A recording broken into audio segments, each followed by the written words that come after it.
What's up, guys? Barry Gaming here, back with some more Idle Heroes, and today we're kind of further testing Betty. I know this is really not on most of your guys' radar. Sadly, she did not turn out as good as we had hoped. While her skill set seems good, I feel like she's not a good first E5 hero. What I do think is interesting about this hero is building her in combination with Tix could be a pretty disgusting combo. Getting Tix to go before her, using his active, and then her following up with her active could be some crazy damage. Now, the other thing I've been running here is campaign. However, we got to chapter 50, which we're not even to Apocalypse yet, and we're already running into some issues. Granted, we're not really using any other heroes.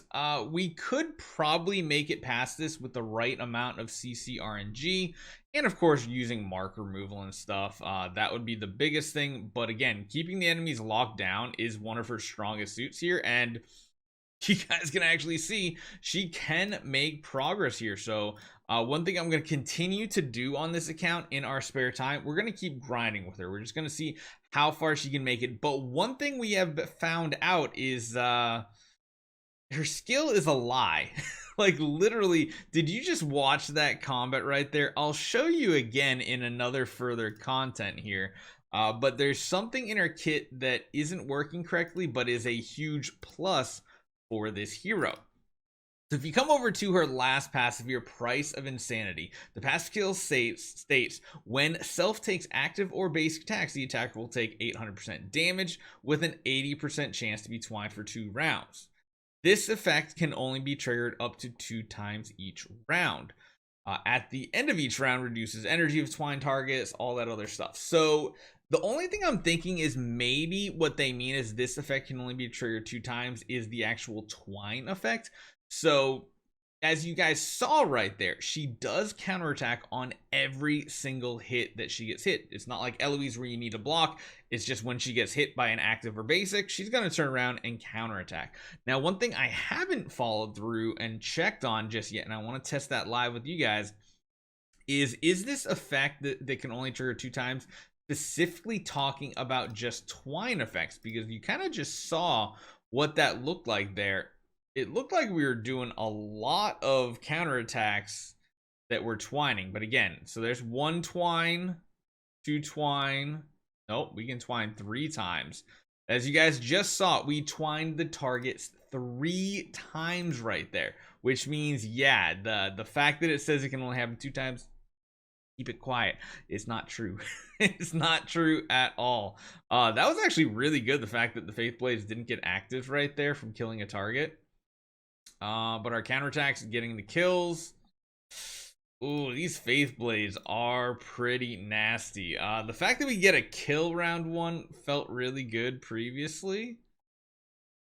Actually, no, I guess it was round 2. Oh, the stun is kind of brutal. She's gonna need some sort of healing here. There's no way she can beat these types of waves without that. And that's the one thing we talked about in the previous videos, is the one thing she really lacks is a way to sustain her life. She's got to be able to get those really big heals. Oh wow, the ticks actually helped clear out one of those Faith Blades. That's even better than one of the Omnivores. But you can see here, oh my goodness, we just got our face wrecked. Maybe not. Honestly, it might be one of those situations where we don't want to have all these baby heroes here, because they're just fueling the Faith Blades. However, there's only 1 left. Still too much damage. Yeah, it feels so bad not having Unbending Will nowadays. I think we can make that clear just fine. What we need to happen though is that like round 1 Faith Blade kill was kind of helpful. You see, once they get those actives in round 1, it's like it's all over. It's over, because then we have just no health left whatsoever. I think with the right amount of RNG, this is gonna line up.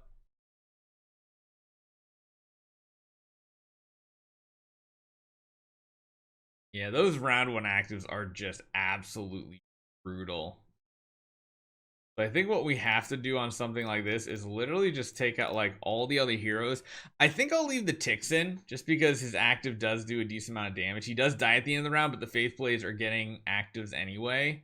And hopefully our shield will hold us through those hits. Oh no, we got the twine! Oh, the twine was huge. Good lord. Yeah, I'm happy we have the same team in here. because it's, oh no, we don't get to counterattack. Oh no, the stuns are brutal. I wish we had an Ignis for this account. For the yeah, I really wish we had a suicide Ignis to build on this account. Maybe I should take a look at our chests. If we can build, I think an Ignis would make her so much stronger. Oh, the twines! So there's definitely some crazy stuff she can accomplish here. Even silence, she still counterattacks, and you can see we're getting twine after twine, and we're running a Rui Scepter. That's probably why we're seeing so many twines actually go off. You can see like almost the whole enemy team there is twined, which is really solid because that buys us time to get to another active, which is how we do a ton of our damage here. Again, another twine on pretty much the entire team. It is ridiculously strong here. Like you can see, we're just 100% locking down these grooves, like just completely locking them down. They don't even get to get energy because being twined is really strong, like really strong. Her active twine slot, honestly, an early game Rui Scepter, not that bad. Look at this entire team. She is just twining everything. And this is a game mode that I did think she would really thrive in, because of course some of this is RNG with the twine effects, but like the fact that her counterattack can twine as many heroes as possible in a turn, and it's not in fact just the 2 targets it's talking about, that is crazy good because you're just completely locking the enemies down. I can't wait to see this hero as a Transcendence hero. She might be better than Starwing Jara at the combination of CC and damage. That could have some really big potential here. Oh, that the mark damage might actually kill us from the sleepless. Unless we can just keep him twined. She's, I mean, okay, she does lack in sealant, I will say that, but in game modes like this, she is extremely strong with just a base level Rui Scepter. This is absolutely crazy. Okay, right there, she's not really CCing much, but it is the light faction, so you have to remember that. Can we get the W here? The Phoenix gives a little bit of a heal, which honestly feels like enough. I mean, I'm getting slightly impressed by what she can do in this video right here, to be honest. This is actually surprisingly good.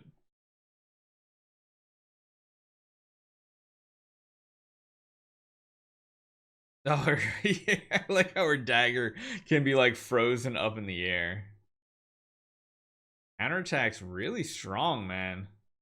Like right here, she's CC immune, but it doesn't really matter because we're still going to be able to just beat her up, and we outspeed her, and the Phoenix comes in for that little heal that adds up over time, surprisingly.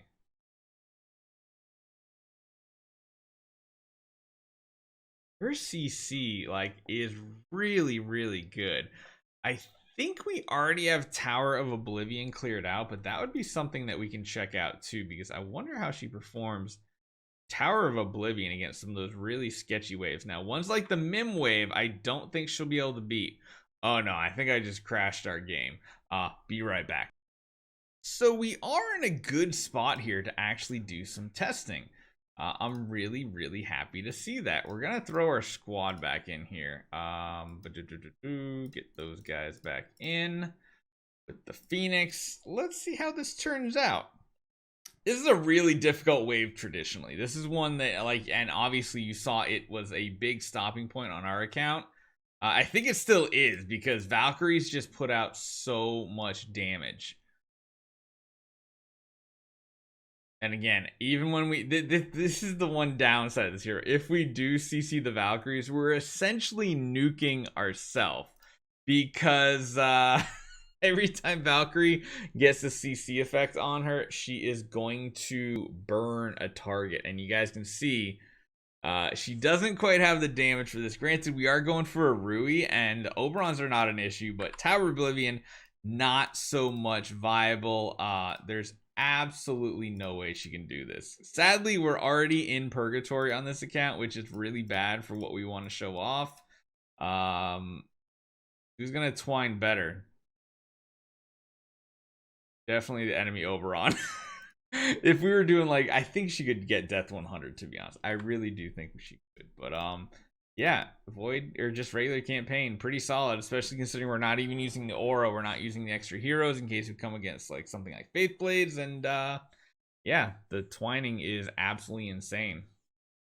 Still feels weird that the twine itself doesn't do damage, right? But hey, I guess we're just used to Oberon in that scenario. Let me know what you guys think. I'm actually really enjoying the more I use this hero, and I'd love to see what your guys' experiences are as well in the comments. Hopefully you guys enjoy this one. Make sure you guys hit that subscribe button, guys. We finally have started gaining subs again. Yes, we went through a little stretch where we were starting to lose some subscribers and stuff. We're back in the positive. Hopefully you guys are enjoying the content. Leave a comment down below for what type of content you want to see in the future, and watch some Betty and impressive stuff like that with next to no help. See you guys next time.